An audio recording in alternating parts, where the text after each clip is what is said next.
Hello नमस्कार दोस्त।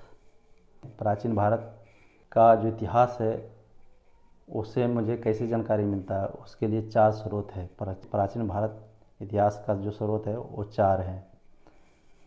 तो वो है कौन कौन? धर्म ग्रंथ है, ऐतिहासिक ग्रंथ, विदेशियों का विवरण और पुरातत्व संबंधी साक्ष्य। ये चार ऐसे स्रोत हैं जिससे हमें प्राचीन भारतीय इतिहास का जानकारी मिलता है। अब जो चार जो स्रोत है उसमें से एक एक स्रोत के बारे में हम जानकारी प्राप्त करते हैं। जैसे धर्म ग्रंथ हो गया, तो धर्म ग्रंथ से जो इम्पोर्टेंट क्वेश्चन बनता है, और इससे जो लूसेंट में दिया हुआ बस वही है, उससे कुछ एक दो जो क्वेश्चन और आता है वो मैं अपने से ऐड किया हूँ जो इम्पोर्टेंट है। अब जैसे धर्म ग्रंथ है तो इसमें जो पॉइंट है वो मैं बता रहा हूँ जो लूसेंट में दिया हुआ है। इसमें जो है सबसे प्राचीन जो धर्म ग्रंथ है वो है वेद। सबसे जो प्राचीन धर्म ग्रंथ है वो है वेद, जिनकी संकलनकर्ता महर्षि कृष्ण द्वैपायन वेदव्यास जी थे। वेद का जो संकलन करता है महर्षि कृष्ण द्वैपायन वेदव्यास। वेद चार हैं, वेद चार हैं। वो हैं ऋग्वेद, यजुर्वेद, सामवेद और अथर्ववेद।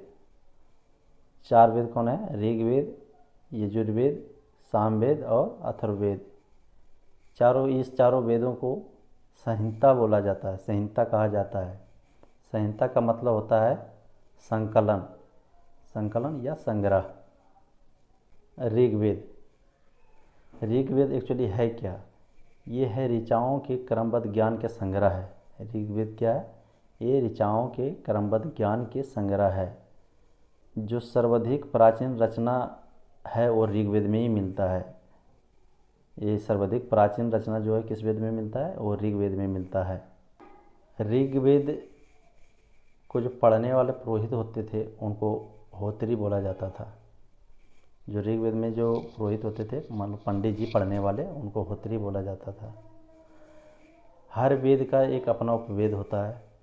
जैसे ऋग्वेद है, इसका उपवेद यजुर्वेद है। ऋग्वेद का जो उपवेद है वो यजुर्वेद है। ऋग्वेद में टोटल 10 मंडल है, 10 मंडल है ऋग्वेद में। और इसमें सूक्त जो है वो 1028 है, 1028 सूक्त। ऋग्वेद में टोटल कितने सूक्त है? 1028। ये इम्पोर्टेंट क्वेश्चन है, ये एग्जाम में आते हैं, अक्सर आते हैं। और इसमें ऋग्वेद में कितने ऋचाएँ हैं? ऋचाएँ हैं 10,462, 10,462। तो इसमें जो 10 मंडल है, इसमें जो पहला मंडल है और 10वां मंडल वो अंतिम में जोड़ा गया है। अंतिम में जोड़े जाने वाला जो मंडल है वो पहला मंडल और 10वां मंडल है। तो 10 मंडल में से जो इम्पोर्टेंट मंडल है जो एग्ज़ाम में ज़्यादातर आते हैं वो लगभग 4 है जो इम्पोर्टेंट है, उसके बारे में चर्चा करते हैं। जैसे मंडल 3 है, तो मंडल 3 में क्या है? इसमें सूर्य देवता सावित्री को समर्पित गायत्री मंत्र है। ये बहुत इंपॉर्टेंट क्वेश्चन आता है कि मंडल 3 में किस मंडल में सूर्य देवता सावित्री को समर्पित गायत्री मंत्र है? तो मंडल 3 है, जिनकी गायत्री मंत्र इनकी रचयिता है विश्वामित्र जी। गायत्री मंत्र की जो रचयिता है वो विश्वामित्र जी हैं। ये भी इम्पोर्टेंट है। इसमें जो है हस्तलिखित ऋचाएँ का उल्लेख किया गया है मंडल 8 में। मंडल 8 में क्या है? हस्तलिखित ऋचाएँ का वर्णन किया गया है। हस्तलिखित ऋचाएँ को इसमें खील कहा गया है, खील। हस्तलिखित ऋचाएँ को खील कहा गया है इसमें जो और इम्पोर्टेंट मंडल है वो 9वां मंडल है। इसमें क्वेश्चन आता है कि 9वां मंडल किस देवते के लिए उल्लेख किया गया है? तो इसमें देवता सोम का उल्लेख किया गया है। 9वें मंडल में किस देवता का उल्लेख किया गया है? तो देवता सोम का उल्लेख किया गया है। मंडल 10, इसमें क्या है? पुरुष सूक्त का उल्लेख किया गया है। मंडल 10 में पुरुष सूक्त का उल्लेख किया गया है। इसमें पुरुष सूक्त में 4 वर्ण बताया गया, 4 वर्ण। इसमें ब्राह्मण हो गया और क्षत्रिय, वैश्य और शूद्र, ये 4 वर्ण है जो पुरुष सूक्त के अंदर इसका उल्लेख किया गया है। मंडल 10 के अंदर पुरुष सूक्त मतलब 4 वर्ण में बांटा गया है वो ब्राह्मण, क्षत्रिय, वैश्य और शूद्र, ये मंडल 10 के अंदर में है।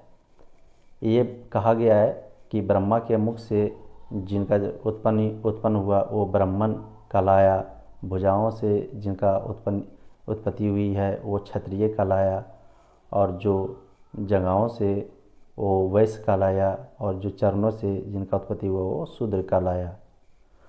और इसमें साकल एक ऐसा शाखा है जो एक जीवित शाखा है, वो ऋग्वेद से संबंधित है। ये भी इम्पोर्टेंट क्वेश्चन है कि साकल एक जीवित शाखा है, किस वेद से संबंधित है, तो ये ऋग्वेद से संबंधित है। वामनावतार के तीनों पगों का आख्यान का स्रोत किस वेद में है, वो है ऋग्वेद। वामनावतार के तीनों पगों का आख्यान का स्रोत ये है ऋग्वेद में। ये क्वेश्चन है इम्पोर्टेंट, ये भी आता है।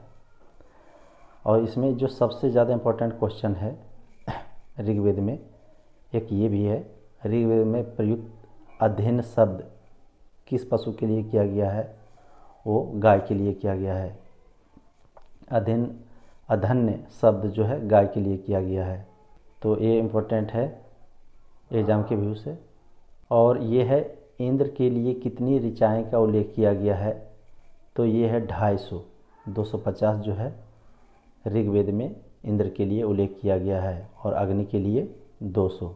250 किया गया है इंद्र के लिए और 200 अग्नि के लिए। इतने ऋचाएँ का उल्लेख किया गया है किस वेद में, ऋग्वेद में। तो ये भी इम्पोर्टेंट क्वेश्चन है। और ये ऋग्वेद के लिए जो इम्पोर्टेंट क्वेश्चन है लूसेंट में, वो मैं बताया हूँ। अब दूसरा मैं बताऊँगा इसमें यजुर्वेद। यजुर्वेद का जो उपवेद है वो है धनुर्वेद। यजुर्वेद है क्या? यज्ञों का संपन्न कराने में सहायक मंत्रों का संग्रह है। यज्ञों का संपन्न कराने में जो सहायक मंत्रों का संग्रह है, ये है यजुर्वेद। यजुर्वेद में जो उच्चारण करने वाला पुरोहित होते थे उनको अधर्यु कहता है, अधर्यु। यजुर्वेद एक ऐसा वेद है जिसमें गद्य एवं पद दोनों शैली में है। ये इम्पोर्टेंट क्वेश्चन है कि गद्य एवं पद दोनों किस वेद में है, तो ये है यजुर्वेद में। कर्मकांड प्रधान वेद है, कौन सा वेद है जो कर्मकांड प्रधान वेद है, वो है यजुर्वेद। तो जो यजुर्वेद, इसमें क्या है जो इम्पोर्टेंट है वही चीज़ मैं बताया हूँ, और बाकी को स्किप कर दिया हूँ लूसेंट से मैं। इसलिए इसमें जो भी पढ़ेंगे वो थोड़ा ध्यान से पढ़िए और सुनिए इसको, जो कि मैं आप लोग के लिए मेहनत किया हूँ कि जो इम्पोर्टेंट है ज़्यादा इसमें स्टूडेंट क्या है लूसेंट में जो फालतू चीज़ें लिखा हुआ है, कुछ चीज़ें फालतू लिखा हुआ उसमें टाइम वेस्ट ना करें। उसमें मतलब एक तरह से समझ लीजिए कि दूध से जैसे मक्खन निकलता है, उसी में लूसेंट से ये जो वेद है उससे मक्खन निकाल करके आप लोग के सामने दिया हूँ। तो यजुर्वेद के भी 2 शाखा हैं, वो हैं कृष्ण यजुर्वेद और शुक्ल यजुर्वेद। तो इसमें इम्पोर्टेंट ये है कि कृष्ण यजुर्वेद क्या है, मंत्र और गद्य दोनों होता है। इसमें मंत्र भी होता है, गद्यात्मक बाकी भी होता है कृष्ण यजुर्वेद में।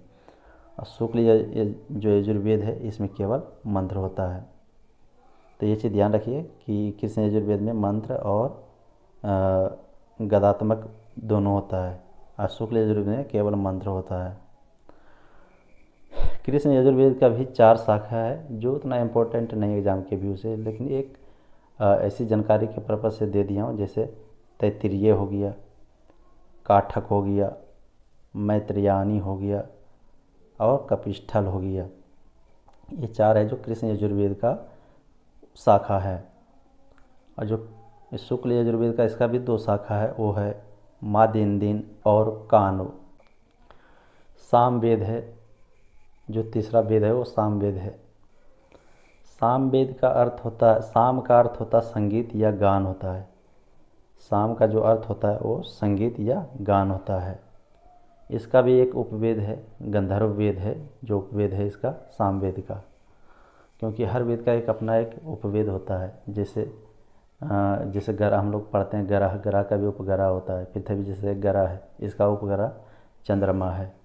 तो उसी तरह जो चारों वेद है उसका अपना अपना एक उपवेद है। तो जो सामवेद है उसका उपवेद गंधर्व वेद है। सामवेद है क्या? ये यज्ञों के अवसर गाए जाने वाले मंत्रों का संग्रह है। मंत्रों को गाने वाला जो पुरोहित थे उनको उद्गाता या उद्रात्री बोलते थे। जो मंत्रों को गाए जाने वाला जो पुरोहित थे, पंडित जी, उनको उद्गाता और उद्रात्री बोलता था। किस वेद में? सामवेद में। इसमें जो टोटल सूक्त है वो 1810 है, जो ऋग्वेद से लिया गया है, क्योंकि इसका जो संकलन है ऋग्वेद पर आधारित है। ये 1810 सूक्त जो है ऋग्वेद से लिया गया है और इसका जो संकलन है वो ऋग्वेद पर आधारित है। इसमें 1549 ऋचाएँ हैं। 1549 ऋचाएँ किसमें? सामवेद में। भारतीय संगीत का जनक, ये बहुत इंपॉर्टेंट क्वेश्चन है। ये हमेशा लगभग एग्जाम में आते हैं। जो सी ग्रेड या डी ग्रेड वाला तो आते ही आते हैं। भारतीय संगीत का जनक किस वेद को कहा जाता है? वो है सामवेद। नोट, ये भी थोड़ा ध्यान रखने की बात है। ये भी इस टाइप का क्वेश्चन बनता है कि यजुर्वेद तथा सामवेद में किसी भी विशिष्ट ऐतिहासिक घटना का वर्णन नहीं मिलता है। मतलब ये दो ऐसा वेद है जिसमें कि विशिष्ट ऐतिहासिक घटना का वर्णन नहीं मिलता है, वो है यजुर्वेद तथा सामवेद। अथर्ववेद, जो कि चौथा वेद है, अथर्ववेद, इसमें जो एग्ज़ाम में क्वेश्चन आता है उसमें कुछ जो इम्पोर्टेंट क्वेश्चन है जो बनता है इसमें, वो मैं बताऊंगा। इसमें भी एग्ज़ाम के व्यू से बहुत अच्छा है अथर्ववेद। और इसका जो उपवेद है, जैसे अथर्ववेद का जो उपवेद है वो है शिल्पवेद। शिल्पवेद जो है अथर्ववेद का उपवेद है। अथर्ववेद का जो रचयिता है वो है आपका अथर्वा ऋषि जी। अथर्ववेद का जो रचयिता है वो अथर्वा ऋषि जी हैं। और इसमें टोटल मंत्रों की संख्या 731 मंत्र है अथर्ववेद में। और इसमें पद जो है 6000 हैं, लगभग 6000 पद हैं। जो लुसेंट में दिया हुआ है वो 6000 हैं। और अथर्ववेद में सबसे बड़ी बात ये है कि ये सबसे नवीनतम जो वेद है वो अथर्ववेद हैं। ये सबसे नवीनतम वेद जो है अथर्ववेद है। ये एग्जाम में ये भी आता है ये क्वेश्चन कि नवीनतम वेद, 4 ऑप्शन दे देगा, अथर्ववेद, ऋग्वेद, सामवेद, यजुर्वेद, तो अथर्ववेद में है। सभा और समिति के प्रजापति की 2 पुत्रियां कहा गया है किस वेद में? तो ये है आपका अथर्ववेद में। सभा और समिति के 2 प्रजापति की 2 पुत्रियां हैं, ये अथर्ववेद में है। ये इंपॉर्टेंट क्वेश्चन, ये एग्जाम में आया है और कई सेट में भी ये क्वेश्चन, प्रीवियस क्वेश्चन में भी ये है कि सभा समिति की प्रजापति की 2 पुत्रियां कहा गया है किस वेद में? अथर्ववेद में। तो ये भी इम्पोर्टेंट है। और औषधों का जो उल्लेख सबसे पहले, औषधों का जो उल्लेख है वो सबसे पहले किस में मिलता है? अथर्ववेद में। अथर्ववेद एक ऐसा वेद है जिसमें औषधों का उल्लेख सबसे पहले मिलता है। इसमें जो भी मैं बता रहा हूँ ये एक तरह से सटीक मतलब पॉइंट है आपका एग्जाम व्यू से, बहुत अच्छा है। इसमें मैं फालतू चीज़ें बिल्कुल हटा दिया हूँ। जो इम्पोर्टेंट है, जो एग्ज़ाम में आया है और जो प्रीवियस सेट में ये कई चीज़ें दिया हुआ है उसका मैं निकाला हूँ और आप लोग को बता रहा हूँ ये चीज़ें। क्योंकि जो एक्स्ट्रा चीज़ें होता है उसमें टाइम वेस्ट करना सही नहीं है। जो इम्पोर्टेंट चीज़ है उस पर ध्यान देना सही चीज़ है। इसमें अगला क्वेश्चन ये है कि पृथ्वी सूक्त प्रतिनिधि सूक्त माना गया है किस वेद का? अथर्ववेद का। ये इम्पोर्टेंट है। पृथ्वी सूक्त प्रतिनिधि सूक्त माना गया है किस वेद का? अथर्ववेद का। तो ये भी सही है। इसमें ये क्वेश्चन और है ये कि परीक्षित को कुरुओं का राजा कहा गया है, ये भी सही है। परीक्षित का कुरुओं का राजा कहा गया है किस वेद में? अथर्ववेद में। ये अथर्ववेद में जो मेन पॉइंट है वो चीज़ मैं बता रहा हूँ कि परीक्षित को कुरुओं का राजा किसे कहा गया है, किस वेद में कहा गया है? वो अथर्ववेद में। और इसका भी 2 शाखा है, शौनक और पैपलाद। इसमें जो इम्पोर्टेंट क्वेश्चन ये वाला है कि रोग निवारण, विवाह, राजभक्ति और राजा का चुनाव, साप, वशीकरण, प्रेम, जादू टोना, अंधविश्वास, भूत प्रेत। ये क्वेश्चन कई बार आया है, डी ग्रुप में आया है, सी ग्रुप में आया है। तो ये किस वेद में मिलता है? ये मिलता है अथर्ववेद में, इसमें उल्लेख किया गया है। भूत प्रेत जादू टोना, ये 4-5 है जो इम्पोर्टेंट, जैसे रोग निवारण हो गया है, और सांप वशीकरण, प्रेम, जादू टोना, अंधविश्वास, भूत प्रेत, ये इम्पोर्टेंट है। इसका उल्लेख किस वेद में किया गया है? ये अथर्ववेद में किया गया है। ब्राह्मण ग्रंथ, ब्राह्मण ग्रंथ प्रत्येक संहिता के लिए अलग अलग ब्राह्मण ग्रंथ है। ब्राह्मण ग्रंथ जो है, जो जैसे 4 वेद है, वो सब के लिए एक अलग अलग ब्राह्मण ग्रंथ है। ग्रंथ जहाँ स्तुति प्रधान है ग्रंथ, ये कुछ नोट्स लिख दिया हूँ जो ध्यान में रखने लायक है। नीचे में कुछ इंपॉर्टेंट है जो एग्जाम में भी आता है। ग्रंथ है जो जहाँ स्तुति प्रधान है, ग्रंथ जहाँ स्तुति प्रधान है, वहीं ब्राह्मण ग्रंथ जो है विधि प्रधान है। विधि प्रधान, ये याद रखना है। ग्रंथ जहाँ स्तुति प्रधान है, वहीं ब्राह्मण ग्रंथ जो है विधि प्रधान है। हमें ब्राह्मण ग्रंथों से किस चीज़ की जानकारी मिलती है, ये चीज़ ध्यान देना है। ब्राह्मण ग्रंथों से हमें परीक्षित के बाद और बिंबिसार के पूर्व की घटना का ज्ञान प्राप्त होता है। हम लोग ब्राह्मण ग्रंथों से मुझे यही चीज़ के ज्ञान की प्राप्ति होती है कि हमें परीक्षित जो थे उनके बाद और बिंबिसार के पूर्व के घटनाओं का ज्ञान प्राप्त होता है। इसमें कुछ इम्पोर्टेंट ब्राह्मण ग्रंथ है जो चारों वेदों को बताया था मैं कि अपना अपना एक ब्राह्मण ग्रंथ होता है। जैसे ऋग्वेद हो गया, तो ऋग्वेद का जो ब्राह्मण ग्रंथ है वो ऐत्रेय है, वह कौशिकी है। तो इसमें ऐत्रेय है जो कुछ इम्पोर्टेंट है, ये एग्जाम में आता है ऐत्रेय का। यजुर्वेद है, इसका तैत्तरीय व शतपथ है, ये शतपथ इसमें इम्पोर्टेंट है, शतपथ। और जो सामवेद है, इसका जो ब्राह्मण ग्रंथ है वो है पंचविश। और अथर्ववेद का जो है, अथर्ववेद का वो है गोपथ। तो ये है जो ब्राह्मण ग्रंथ है ऋग्वेद का। तो इसमें मेन है कि ऋग्वेद का जो ब्राह्मण ग्रंथ है ऐत्रेय है जो इम्पोर्टेंट है। यजुर्वेद का जो है वो शतपथ है, तैत्तरीय है, लेकिन शतपथ ज़्यादा इम्पोर्टेंट है। ये जो सामवेद का जो पंचविश है, ये ये उतना इम्पोर्टेंट एग्जाम व्यू से नहीं है, लेकिन ये मैं बता दिया हूँ कि इसका ब्राह्मण ग्रंथ है। अथर्ववेद है, इसका गोपथ है। राजाभिषेक के जो नियम है तथा कुछ प्राचीन राजाओं का जो नाम है वो किस ब्राह्मण ग्रंथ में है? वो ऐत्रेय में है। ऐत्रेय में, ये याद रखना है, ऐत्रेय में है। राज्याभिषेक के नियम तथा कुछ प्राचीन राजाओं का नाम ऐत्रेय में है। शतपथ में क्या है? शतपथ में गंधार, शैल्य, कैकेय, कुरु, पंचाल, कौशल, विदेह आदि राजाओं का उल्लेख किया गया है शतपथ में। ये उतना एग्जाम के विषय इम्पोर्टेंट नहीं है, लेकिन शतपथ में नीचे बताता हूँ उसमें जो इम्पोर्टेंट है। यह है वैदिक साहित्य में ऋग्वेद के बाद शतपथ ब्राह्मण ग्रंथ का स्थान आता है। इसमें वैदिक साहित्य में जो ऋग्वेद है उसके बाद जो जिसका स्थान आता है वो शतपथ ब्राह्मण ग्रंथ का आता है। तो ये थोड़ा इम्पोर्टेंट है, शतपथ ब्राह्मण ग्रंथ का स्थान आता है। इसमें क्वेश्चन आएगा वैदिक साहित्य में ऋग्वेद के बाद किस ब्राह्मण ग्रंथ का स्थान आता है? तो पहला, तो इसमें शतपथ आएगा। आरण्यक में क्या है? आरण्यक में यज्ञ से जुड़े कर्मकांडों की दार्शनिक और प्रतीकात्मक अभिव्यक्ति है। ये सिर्फ ऐसे ही नोट के लिए लिखा दिया हूँ, थोड़ा एक ध्यान देख लें, इतना एग्जाम के व्यू से उतना भी इम्पोर्टेंट नहीं है। आरण्यक में यज्ञ से जुड़े कर्मकांडों की दार्शनिक और प्रतीकात्मक अभिव्यक्ति है, ये इम्पोर्टेंट है, ये सब बहुत इम्पोर्टेंट है। शतपथ ब्राह्मण में स्त्री को पुरुष की अर्धांगिनी कहा गया है, ये इम्पोर्टेंट है। शतपथ ब्राह्मण में स्त्री को पुरुष की अर्धांगिनी कहा गया है, ये इम्पोर्टेंट है। तो इसे याद रखना है कि शतपथ ब्राह्मण में स्त्री को पुरुष की अर्धांगिनी कहा गया है।